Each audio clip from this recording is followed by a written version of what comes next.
اعوذ باللہ من الشیطان الرجیم بسم اللہ الرحمن الرحیم حسین منی و انا من الحسین احب اللہ من احب حسینا۔ حسین مجھ سے ہے اور میں حسین سے ہوں۔ خدا اس سے محبت کرتا ہے جو حسین سے محبت کرتا ہے۔ ناظرین کرام، سلام علیکم۔ 50ویں دن کے پروگرام میں آپ تمام کو خوش آمدید کہتا ہوں۔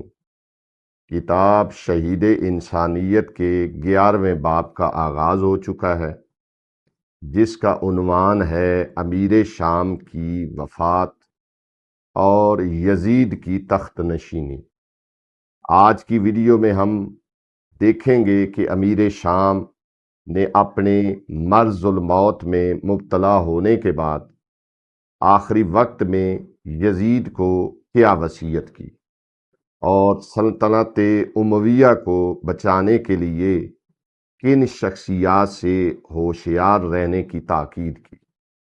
ناظرین کرام، کتاب کے صفحہ 149 اور 151 کے مطابق 60 ہجری میں جب امیر شام شدید بیمار ہوئے تو انہوں نے یزید کو اپنے پاس بلایا اور ایک تفصیلی وصیت کی۔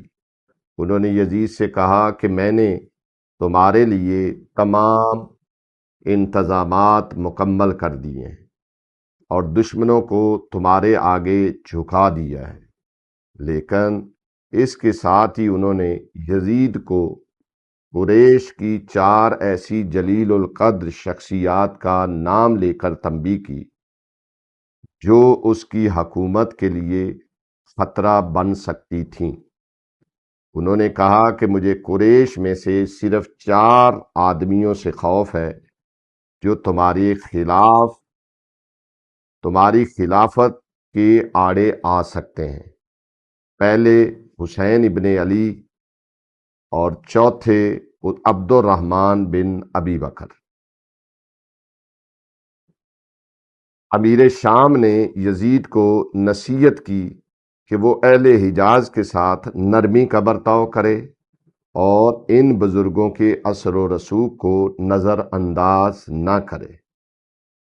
ناظرین کرام، یہ وصیت تاریخ کا وہ موڑ ہے جو ظاہر کرتا ہے کہ اموی سلطنت کے بانی خود بھی ان اکابرین اسلام کے اصولی موقف اور مرتبے سے بخوبی واقف تھے۔ کون سے 4 افراد؟ پہلے حسین ابن علی، دوسرے عبداللہ ابن عمر، تیسرے عبداللہ ابن زبیر اور چوتھے عبد الرحمن بن ابی بکر۔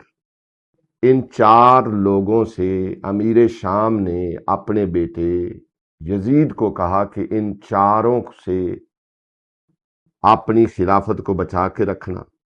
یہ 4 لوگ ہیں جو تمہاری خلافت کے لیے خطرہ بن سکتے ہیں۔ ناظرین کرام، چلیں اب یوٹیوب کمیونٹی کی طرف، اور آج کا سوال آپ کا انتظار کر رہا ہے۔ پول کی صورت میں اپنا ووٹ کاسٹ کیجئے اور مقابلے میں شریک ہو جائیے۔ وآخر دعوانا ان الحمدللہ رب العالمین۔ ہماری گزارش ہے کہ ہمارے فیس بک، یوٹیوب اور انسٹاگرام کے تمام پیجز کو لائک کریں، شیئر کریں اور سبسکرائب کریں۔ آپ کی حوصلہ افزائی ہمارے لیے قیمتی سرمایہ ہے۔ شکریہ۔